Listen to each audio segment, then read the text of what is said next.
Lukas 17 ayat 11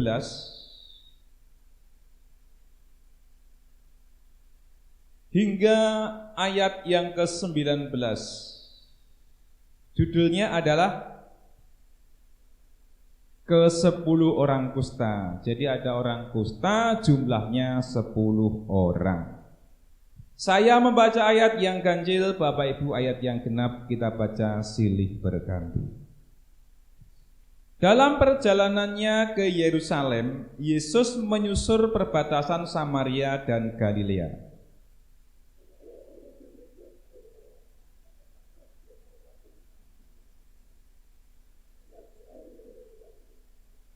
Dan berteriak, Yesus, Guru, kasihanilah kami.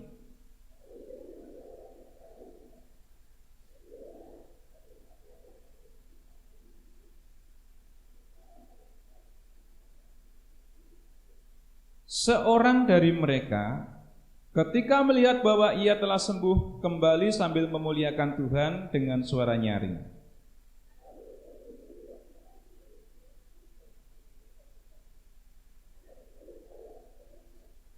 Lalu Yesus berkata, bukankah ke-10 orang tadi semuanya telah menjadi tahir? Di manakah yang 9 orang itu?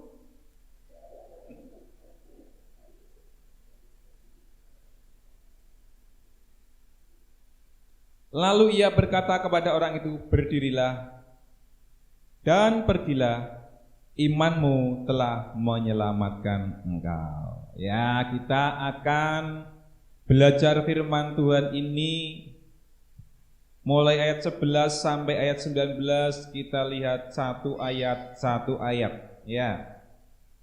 Yang pertama kita lihat dulu di ayat yang ke-11. Dalam perjalanannya ke Yerusalem, Yesus menyusur perbatasan Samaria dan Galilea. Ya. Yesus pergi, ya, Yesus menuju Yerusalem. Yerusalem ini merupakan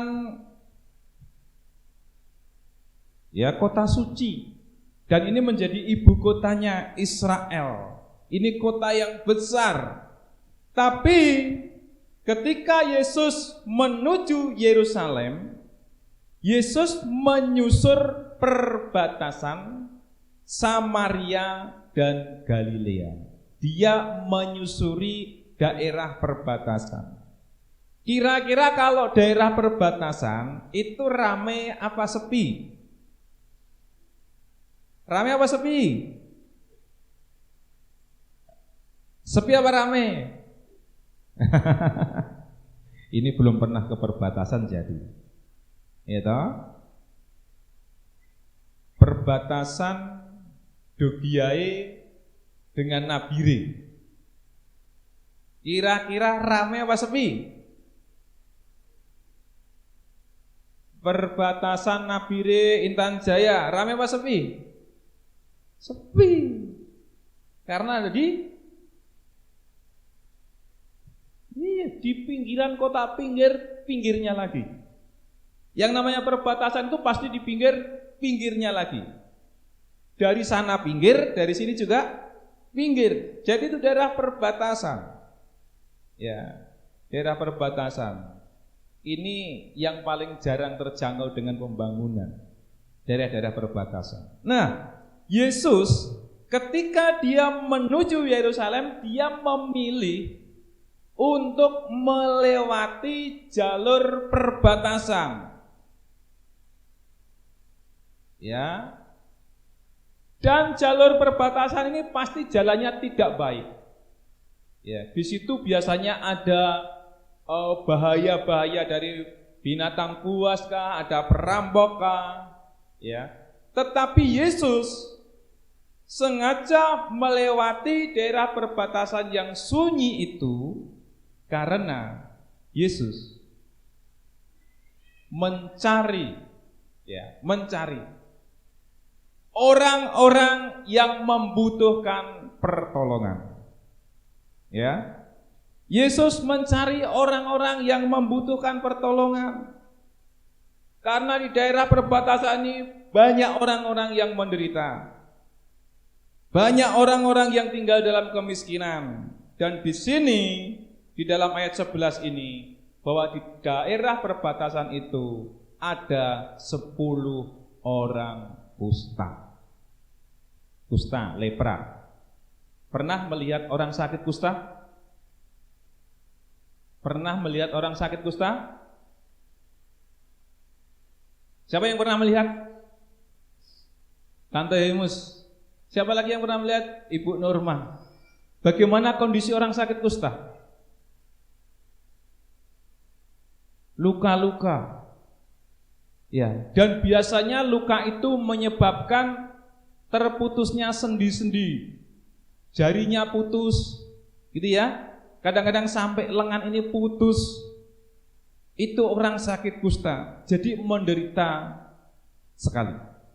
Ya, menderita sekali. Nah, orang-orang yang memiliki sakit kusta, dia tidak hanya menderita secara lahiriah.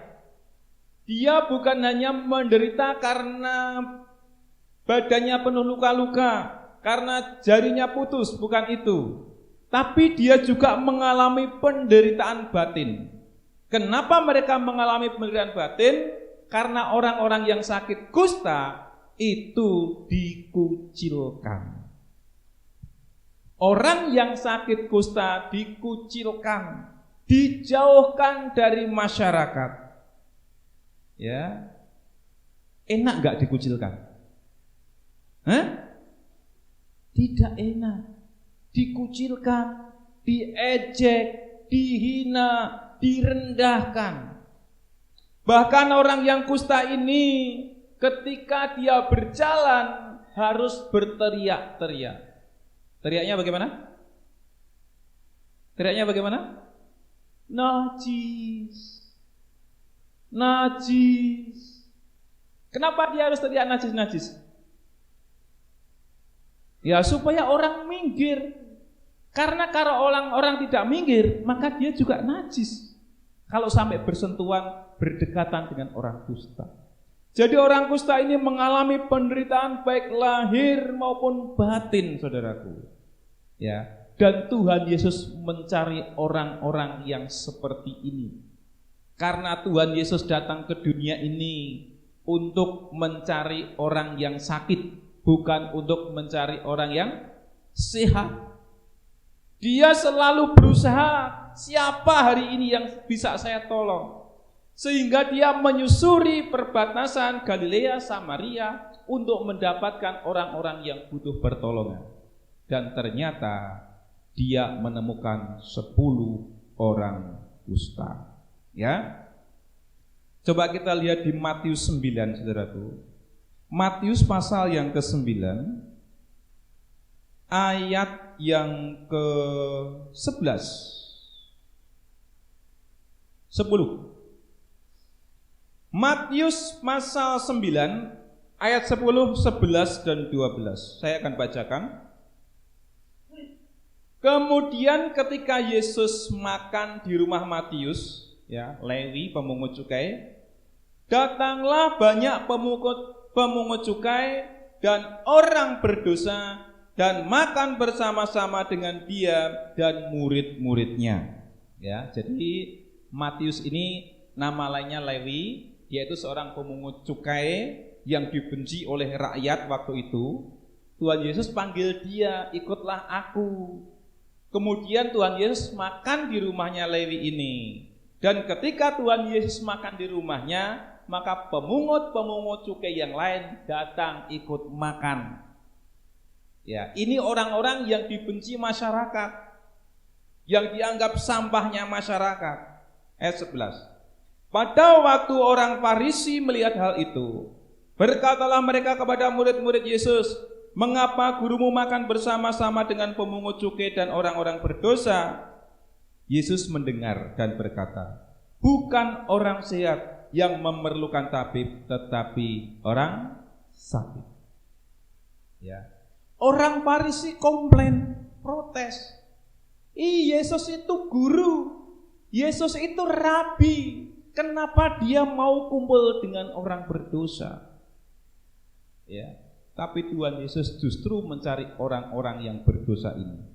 Bukan karena Yesus cinta dengan orang yang berdosa, tapi Yesus menghendaki supaya orang-orang berdosa ini mengalami pertobatan. Ya, jadi jangan sampai salah tafsir. Ayo kita berbuat dosa. Kenapa? Karena Tuhan Yesus itu sayang sama orang-orang berdosa. Mari kita berbuat dosa. Salah ya. Jangan sampai menafsirkan seperti itu. Tuhan Yesus itu suka mendekati orang-orang berdosa supaya dia datang dan bertobat, hidupnya diubahkan, bukan tetap tinggal dalam dosa. Ya.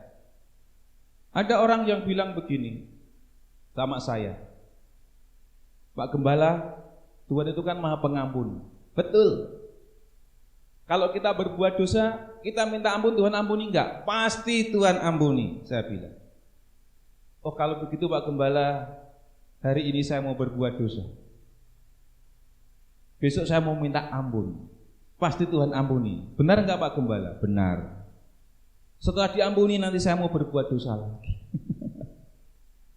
Ya, saudaraku, Tuhan mencari orang-orang berdosa bukan supaya dia tetap tinggal dalam dosa, tapi Tuhan mencari orang berdosa, diambilnya, diampuninya, dan Tuhan berpesan jangan berbuat dosa lagi.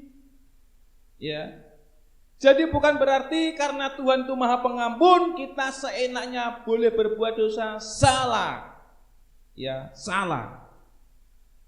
Tuhan panggil kita orang-orang berdosa diselamatkan supaya kita bertobat, mengalami kehidupan yang baru dan tidak berbuat dosa lagi. Ya.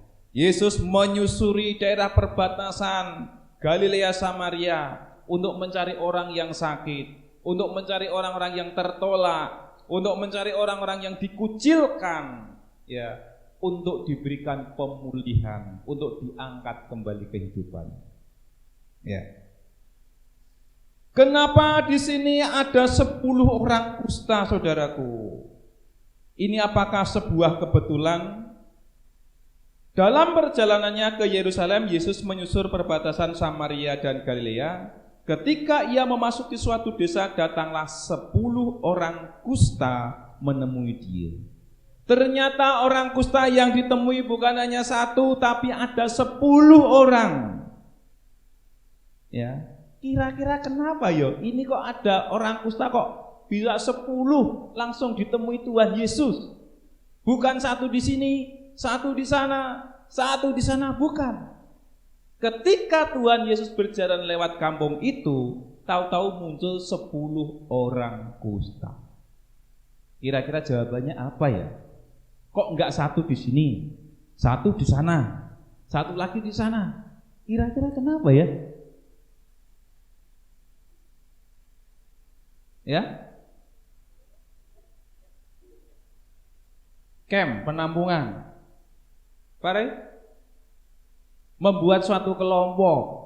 Karena aku kusta, aku berteman dengan kamu karena kamu juga kusta. Saya kasih tahu. Yang namanya manusia atau orang itu bisa membentuk sebuah kelompok dan kelompok karena mereka memiliki kesamaan dan persamaan. Betul enggak? Ada lembaga namanya PGRI karena mereka sama-sama guru.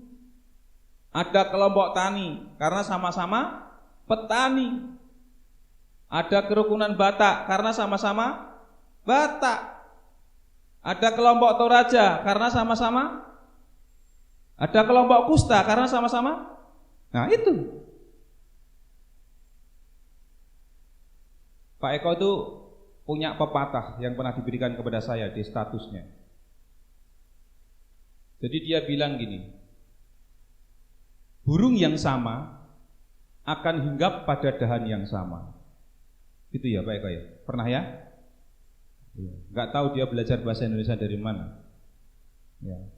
Burung yang sama akan hinggap pada dahan yang sama. Manusia itu punya kecenderungan mencari teman yang sama. Gitu. Karena saya ini orang Jawa, saya cari teman yang Jawa-Jawa. Normal enggak? Normal ya, normal. Tetapi saudaraku, ketika kita sudah dipersatukan di dalam Yesus Kristus, kita ini satu Tuhan, kita ini satu baptisan, maka tidak boleh ada lagi perbedaan-perbedaan seperti itu sehingga kita terbagi dalam kelompok A, kelompok B, kelompok C. Artinya kita harus bersatu. Kita sudah dipersatukan oleh Tuhan. Kita ini sudah banyak perbedaan. Kita beda suku, beda bahasa, beda status ekonomi, status sosial, berat badan, tinggi badan. Sudah banyak perbedaan. Karena kita sudah banyak perbedaan, maka kita jangan membeda-bedakan. Gitu ya. Kita ini sudah dipersatukan di dalam Yesus. Ya. Coba kita lihat Galatia 3 pasal 27. Galatia 3 ayat 27. Galatia 3 ayat 27. Ya. Karena kamu semua yang dibaptis dalam Kristus, ya, semua sudah dibaptis dan semua dibaptis dalam Kristus, telah mengenakan Kristus. Dalam hal ini tidak ada orang Yahudi atau orang Yunani, gak ada rasis lagi, gak ada sukuisme lagi, tidak ada hamba atau orang merdeka, gak ada kasta lagi, semuanya sama. Tidak ada laki-laki atau perempuan, isu gender dihapus. Karena kamu semua adalah satu di dalam Kristus Yesus. Jadi kita ini dipersatukan dalam Yesus Kristus. Ketika kita bersatu dalam persekutuan ini, jangan pernah memandang kamu siapa, saya siapa, kamu dari mana, saya dari mana. Karena kita semua sudah dipersatukan di dalam satu baptisan dalam nama Yesus Kristus. Ya, jangan membeda-bedakan. Karena kita sudah banyak perbedaan. Nah, manusia punya kecenderungan untuk mencari teman yang sama, yang senasib, yang sepenanggungan, dan yang paling tidak baik, saudaraku. Yang paling tidak baik, tapi di sini nggak ada. Ini pengalaman saya berpuluh-puluh tahun yang lalu. Bukan di sini.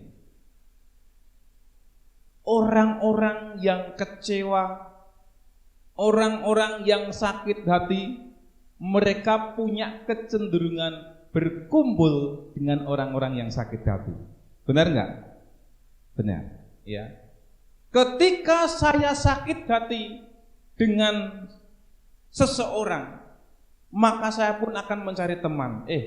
Kamu bagaimana hubunganmu dengan dia? Aduh, dia tuh orangnya tak baik lagi, kok teman saya. Bagaimana orang itu? Dia tuh tak baik, kok teman saya. Ya.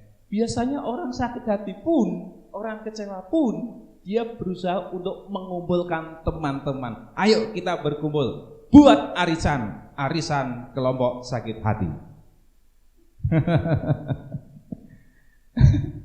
Ya, ini manusiawi, saudara. Tapi jangan terjadi pada jemaat Getsemani. Karena jemaat Getsemani ini punya satu moto, bahwa kita adalah keluarga yang dipersatukan oleh Yesus Kristus. Mazmur 133. Ketika kita hidup rukun, Tuhan akan perintahkan berkat-berkat tercurah. Amin. Ini menjadi moto kita bersama. Kita satu jemaat, satu baptisan. Jangan lagi kita membeda-bedakan satu dengan yang lain. Kalau ada masalah, cepat selesaikan. Ya, datang kepada Pak Gembala kalau masih percaya pada Gembala. Kalau tidak, ya carilah orang yang bisa dipercaya. Konsultasikan. Pak Gembala, saya punya masalah ini. Apa masalahmu? Enggak punya uang. Bukan urusan saya. Datang aja ke Mas Nando atau Mas Fitki. Ada solusi di situ. Bawa sertifikat bisa ya? Bisa. Tapi bukan sertifikat COVID ya. Sertifikat COVID nggak bisa, nggak laku di bank. Oke. Ya, kalau kita punya masalah, cepatlah datang kepada gembala. Pak Gembala, ini saya punya masalah seperti ini, kira-kira solusinya bagaimana? Jadi sebelum kita punya masalah itu tersebar kemana-mana, maka tolong langsung saja datang ke gembala, kita selesaikan. Setelah kita selesaikan, kita tutup. Selesai. Begitu ya? Begitu. Masalah jangan lagi diungkit-ungkit, jangan lagi diobok-obok, tapi kita tutup, karena kasih itu menutupi segala sesuatu. Kasih itu menutupi segala sesuatu. Gitu ya. Kenapa kok bisa 10 orang? Ya, ternyata mereka mencari teman yang sama. Sama-sama kusta, sama-sama dikucilkan, sama-sama menderita. Ayo kita hidup bersama-sama karena kita ini sama. Dan 10 orang kusta itu akhirnya dia berjumpa dengan Tuhan Yesus. Ya. Dan dia berteriak karena jaraknya jauh, dia tidak bisa bisik-bisik. Harus teriak, Yesus, Guru. Apa? Ayat berapa tuh tadi?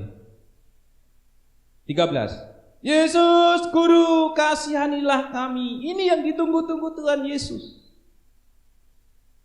Lalu Tuhan Yesus memandang mereka dan berkata, pergilah, perlihatkanlah dirimu kepada imam-imam. Dan sementara mereka di tengah jalan, mereka menjadi tahir. Tuhan datang untuk menyembuhkan yang sakit. Ya, Tuhan datang dengan penuh belas kasihan. Ketika orang kusta yang dijauhkan masyarakat, yang dikucilkan masyarakat, dibenci oleh masyarakat, dia berseru kepada Yesus. Yesus memberikan jawaban. Yesus memberikan solusi. Yesus memberikan kesembuhan. Dan ini tidak diberikan oleh manusia-manusia di sekitarnya, tapi Yesus memperhatikan ini. Orang-orang yang menderita, orang-orang yang sengsara, orang-orang yang butuh belas kasihan mendapatkan perhatian dari Tuhan Yesus, dan Dia akan memberi jalan keluar. Amin. Ya. Dan sementara mereka di tengah jalan, mereka menjadi tahir. 10 orang itu sembuh semua. Kalau mereka menderita jasmani, menderita batin, ketemu Yesus, mereka dipulihkan, disembuhkan. Kira-kira apa yang harus mereka lakukan? Pertama-tama yang harus mereka lakukan apa harusnya? Bersyukur, terima kasih. Tuhan Yesus, terima kasih. Aku ini orang yang menderita, sekarang sudah disembuhkan. Aku ini orang yang dikucilkan, sekarang aku sudah diterima oleh masyarakat. Terima kasih, terima kasih, terima kasih. Ya. Tapi kita baca di ayat yang ke-15. Seorang dari mereka ketika melihat bahwa ia telah sembuh kembali. Seorang dari mereka ketika melihat bahwa ia telah sembuh kembali sambil memuliakan Tuhan dengan suara nyaring, lalu tersungkur di depan kaki Yesus dan mengucap syukur kepadanya. Orang itu adalah orang Samaria. Ya, yang disembuhkan ada berapa orang? 10. Yang datang mengucap syukur berapa orang? 1. Berapa persen? 10%. 10% mendapat, 100% mendapatkan berkat, 10% yang mengucap syukur. Itu sebagai pertanda. Ini merupakan sebuah indikator bahwa mengucap syukur ternyata tidak mudah. Mengucap syukur ternyata tidak mudah. Buktinya ini dari 10 orang hanya 1 yang mengucap syukur, yang lain sudah lupa. Terima kasih pun tidak. Ini kurang ajarnya manusia. Kalau sedang menderita berdoa, ngotot, sembuhkan saya Tuhan. Pas sembuh lupa bersyukur. Kira-kira piye perasaan Tuhan? Jiwa. Saya pernah mengalami itu dan berkali-kali, saudara. Tapi urusannya bukan masalah kusta. Urusannya masalah duit. Pak, bisa tolong saya kah? Apa? Saya ini kepepet banget, saya butuh uang. Minggu depan saya dapat, saya kembalikan. Wah, tunggu ya, saya tanya istri dulu ya. Saya tunggu berapa menit. Pak, bagaimana Pak? Sudah tanya istri Pak? Oh sudah, tapi istri saya katanya bilang besok. Besok? Pak, bagaimana Pak? Sudah ada jawaban? Ngotot. Akhirnya saya kasih. Gak ada WA lagi, gak ada telepon, gak ada SMS. Saya tanya, uangnya udah nyampe. Oh iya Pak, terima kasih. Ya, hal seperti itu biasa terjadi. Nah, makanya saudaraku, ketika kita berbuat baik kepada seseorang, perhatikan baik-baik ini. Ketika kita berbuat baik kepada seseorang, jangan pernah berharap untuk diingat. Ketika kita melakukan kebaikan kepada orang, harus siap untuk dilupakan. Karena manusia itu susah untuk mengucap syukur. Manusia susah untuk berterima kasih. Oke. Sampai ayat berapa tadi? 15, 16. Ya. Orang itu adalah orang Samaria. Orang Samaria itu orang pinggiran yang tidak mengenal Taurat. Orang pinggiran yang tidak tahu ibadah, dianggap orang kafir. Tapi justru orang-orang yang dianggap kafir, orang-orang yang dianggap tidak mengenal Tuhan, ternyata dia lebih tahu bersyukur. Jadi jangan pernah bangga bahwa kita ini adalah orang yang takut Tuhan, kita ini orang yang rajin beribadah, tapi kita harus ingat ya, bahwa dalam segala hal kita harus mengucap syukur. Kita kadang-kadang sudah menerima berkat dari Tuhan, tapi kita enggak nyadar. Kita enggak nyadar bahwa itu dari Tuhan. Sehingga kita lupa mengucap syukur. Padahal mengucap syukur itu sangat dikehendaki oleh Tuhan. Mengucap syukurlah dalam segala hal, karena itulah yang dikehendaki Tuhan. Ya, oke. Sampai ayat yang ke-16 sampai ayat sekarang 17-18. Bukankah 10 orang tadi semuanya telah menjadi tahir? Di manakah yang 9 orang itu? Tidak adakah di antara mereka yang kembali untuk memuliakan Tuhan selain daripada orang asing ini? Lalu ia berkata kepada orang itu, berdirilah dan pergilah, imanmu telah menyelamatkan engkau. Jadi saudaraku, 1 orang ini yang mengucap syukur ini, dia mendapatkan suatu pernyataan dari Tuhan Yesus, berdirilah dan pergilah, imanmu telah menyelamatkan engkau. Jadi sekalipun yang 9 tadi disembuhkan, belum tentu dia selamat. Tapi yang 1 ini disembuhkan dan dia selamat. Ya, saudaraku, di dunia ini pemeluk agama Kristen, ya, pemeluk agama Kristen itu ada 2,5 miliar. Artinya agama terbesar di dunia ini adalah agama Kristen. Ya, agama terbesar di dunia ini adalah agama Kristen, karena pemeluknya paling banyak, ada 2,5 M. Tetapi saudaraku, Tuhan berfirman bahwa pintu menuju surga itu sangat sempit. Artinya orang yang bisa masuk ke dalam kerajaan surga itu hanya sedikit. Sekalipun kekristenan menduduki jumlah terbesar di dunia, tapi yang masuk surga itu hanya sedikit. Ya, kita lihat satu ayat lagi. Sabar, saya cari. Nah, di Lukas pasal 12 ayat 32. Lukas pasal 12 ayat 32. Lukas pasal 12 ayat 32. Janganlah takut, hai kamu kawanan kecil, karena Bapamu telah berkenan memberikan kamu kerajaan itu. Ya, jadi walaupun orang Kristen yang sungguh-sungguh, ya, orang Kristen yang sungguh-sungguh, orang Kristen yang bertobat, orang Kristen yang mengalami kelahiran baru, itu jumlahnya hanya sedikit. Tapi Tuhan berpihak pada yang sedikit itu.